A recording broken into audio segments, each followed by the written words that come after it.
Hey everybody, welcome back to another episode of Talking Cardboard. On this episode, we are comparing the Great Wall with After the Empire in a board game deathmatch.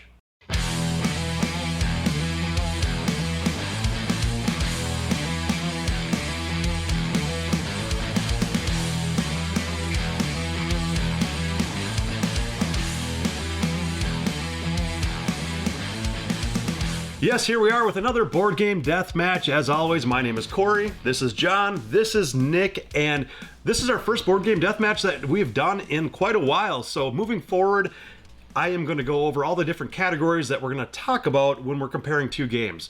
The first thing that we're going to talk about, very important, is the theme. Comparing the theme between the two games, then going right into components. How great the components are, comparing that and the rules and accessibility after that. Going into mechanics, very important thing as well, that most people want to know how the game is played. And then the replayability factor, that's also a very important thing that we decided to include here. And last, rounding it off, is the fun factor. How fun is the game? Not only replayability that plays into it, but just in general, will you want to keep getting it to the table and playing it over and over again? So starting with the theme, let's start with After the Empire. Nick, what is that all about? So After the Empire is a castle defense game from Gray Fox Games. Plays up to from 2 to 4 players, but also has a solitaire expansion that allows you to play this game on your own.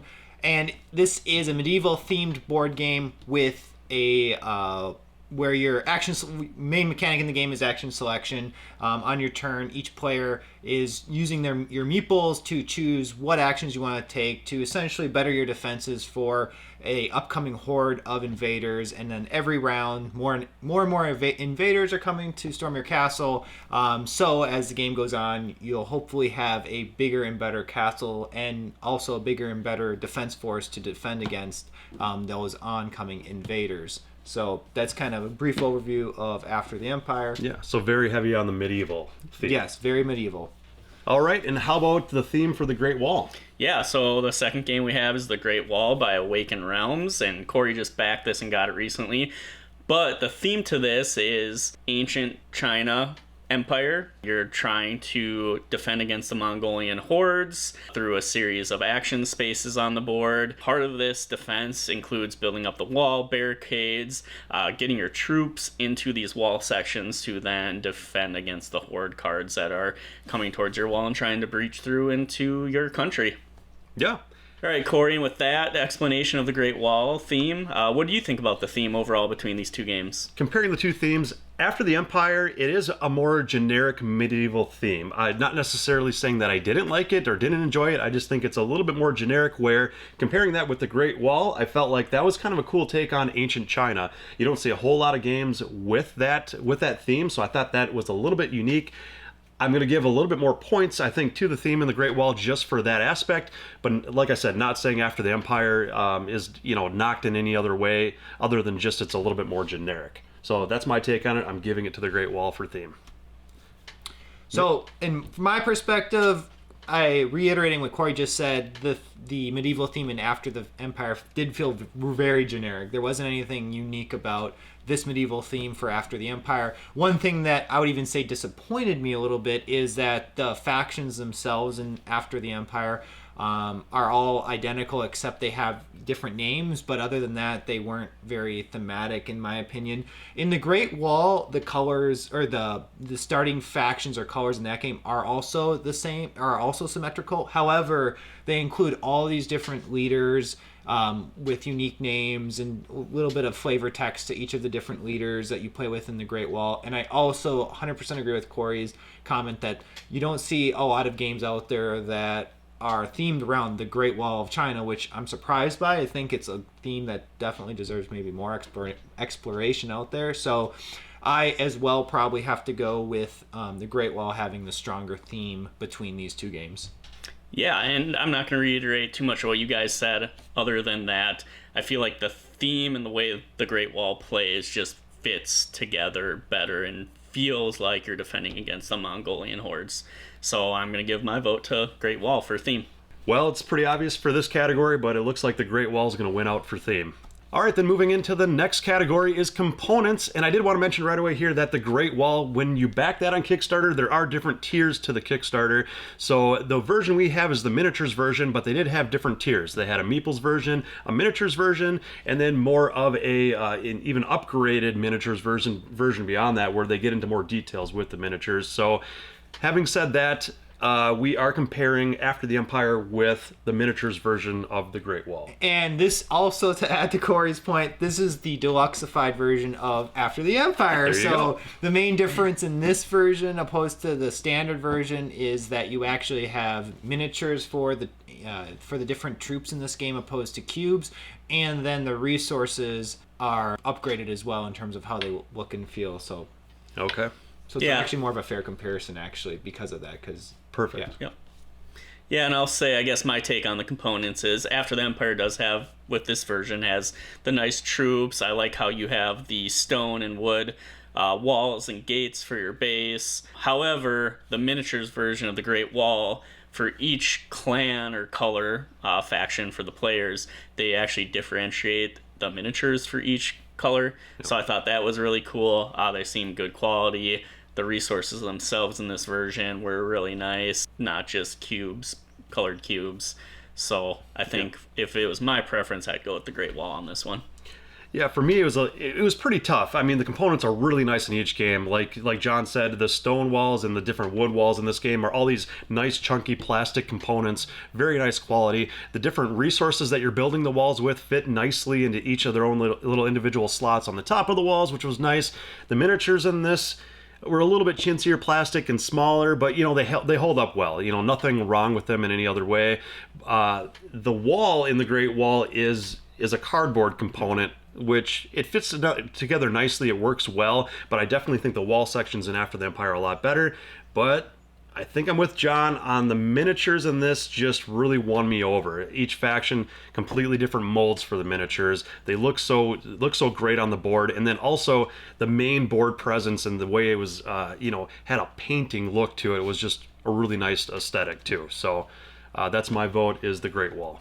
So my take on this is also it's challenging for me to pick a strong winner. Both overall for these deluxeified versions of the game are high quality. The miniatures, of course, in the Great Wall are much more impressive than the small minis that you will be getting in After the Empire, and the fact that the molds are all different for the different factions in the Great Wall is definitely makes that a legitimate contender for better component quality. However, I am giving it to After the Empire just because I really like the functionality as well with the castle pieces. So as Corey mentioned, you're tracking kind of the health of your castle pieces with the different cubes that are on top of your castles and turrets. And it's kind of like an adult toy, so to speak. A board game adult board game. Say that differently.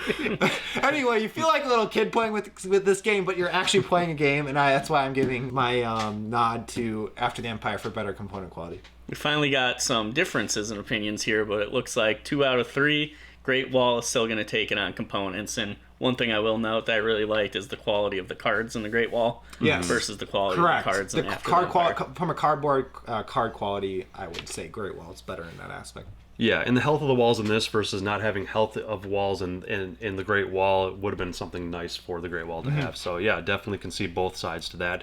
Moving into the next thing here, we've got rules and accessibility. Both games are very similar with the rules. Like Nick mentioned earlier, the actions that you're doing in this game, kind of an action selection, is based on worker placement. So both games have the simplistic worker placement to it. The accessibility is where it's going to differ, though. At least in my opinion, in the Great Wall, the way the worker placement works is a little bit more complex than in After the Empire, and then also with the variability with the leaders and the advisors and different components going on with the card play, and also the action selection card play before you even place your workers out on the board. That adds a whole nother note of complexity as well. So I just want to throw that out there, that they do have the similarities, but also a little bit of differences with the accessibility. Yeah, one thing that I immediately noticed between the two games is that the different action areas in After the Empire are named, whereas in the Great Wall they're not. So unless you're actually reading the rule book, which gives you the diagram, I suppose. Like, I haven't even seen it, so apparently they do have all the actions. They name them out. They do name them out in the rulebook, but on the board they're not named, which to me is kind of like, well, it's difficult. That it kind of hampers the learning of the game a little bit if you don't actually know what the places mean unless you're looking at the rulebook. And as Corey also mentioned, in After the Empire, there's not a lot of minutia to the rules of when you take an action, you get, for the the stone and wood action. And After the Empire, you put your worker there, you get the wood or stone. After in the Great Wall, there is a little more complexity to how you're getting your materials, and so overall I would say After Empire is maybe a little more accessible in that regard, but not all the worker placement spots trigger in this game during every round, so which is unique for a lot more complexity there.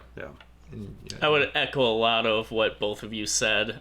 My biggest complaint, I think, for the Great Wall was that it didn't have a reference card for the phases, whereas After the Empire does. It tells you exactly the steps you're going to go through in each phase and how you're going to resolve that.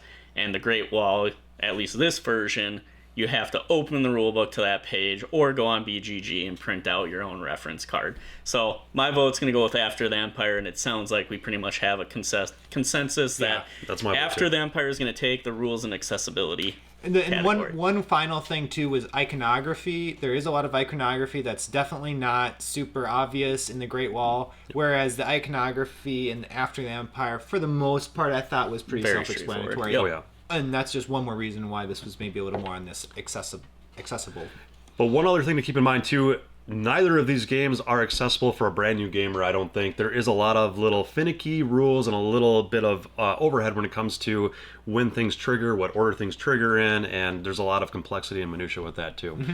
So moving into the main mechanics of the games, we've already kind of touched on that, but John, did you want to talk a little bit more about the specific mechanics? Yeah, like we stated in the accessibility part, the main mechanics of this game, or the first thing you do in every turn, is you're doing your worker placement. Very standard Euro-ish. The only difference in the Great Wall is it's a little more complex, with things triggering when the slots in a spot are full for production, or the tea house, or the War Academy.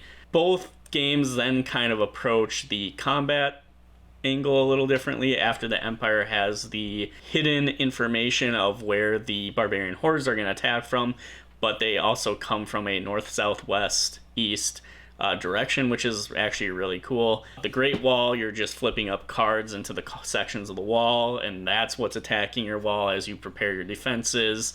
But yeah, I don't know. They're actually both pretty unique and both very good mechanically, I think. I feel like After Empire is a little more simplistic, but I kind of like that. However, if you're looking for more strategy and depth, I think you're going towards the Great Wall, and I think trying to play that game of how to get those actions to trigger efficiently leads me to vote for the Great Wall a little bit on the mechanics side.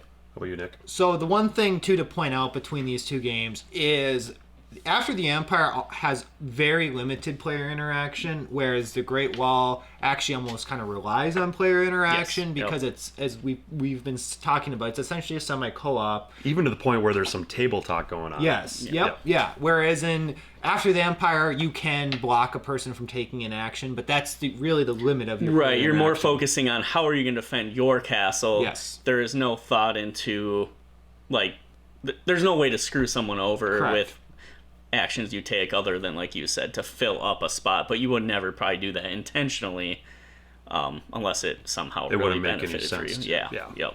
So the from a mechanic perspective, that's something that's very subjective on whether you like that or not. Some people love to take that game, some don't, or semi-cooperative games. So that's important to point out from a mechanic perspective. I guess the one thing that appealed to me about After the Empire was how the mechanics connected to the theme, in that, as John mentioned, during the invasion steps of After the Empire, you're being attacked from all four sides of your castle, and you're putting out your troops as you see fit across your four sides, keeping in mind where you have your turrets and where you have already some damage from previous rounds, and trying to keep some in the castle itself in case you get overrun. So there's a lot of tactical strategy in mechanics and After the Empire opposed to the Great Wall. It's you still, there is definitely a little bit of tactical moving around your troops in the Great Wall, but there's more, I would say, in After the Empire, which I enjoyed. And so for me, then I kind of,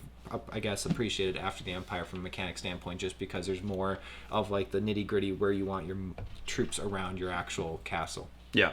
For me, both games are very Euro games. I would say After the Empire leans a little bit more on luck, a little bit more on that tactical side as well. I feel like the only thing in After the Empire that you're relying on to some certain extent with that tacticalness is the spy glasses or the telescope action, where you can move your guys around after the cards are flipped over, where that is a little bit of the luck factor. I could put 3 guys on the wall on my east and 2 guys on the north, and hey, everybody's coming from the east. Lucky me, I put more guys there, and I didn't have to rely on getting a spyglass or rely on certain cards to give me different tactical advantages. So a little bit more luck factor in that.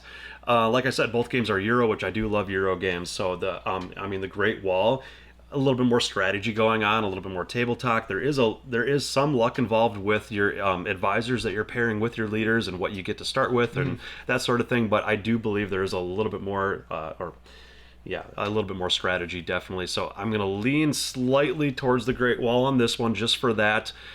Like I said, After the Empire might appeal to some people more so than the Great Wall if you like more of that luck and trying to maneuver with what the cards that you're dealt, essentially.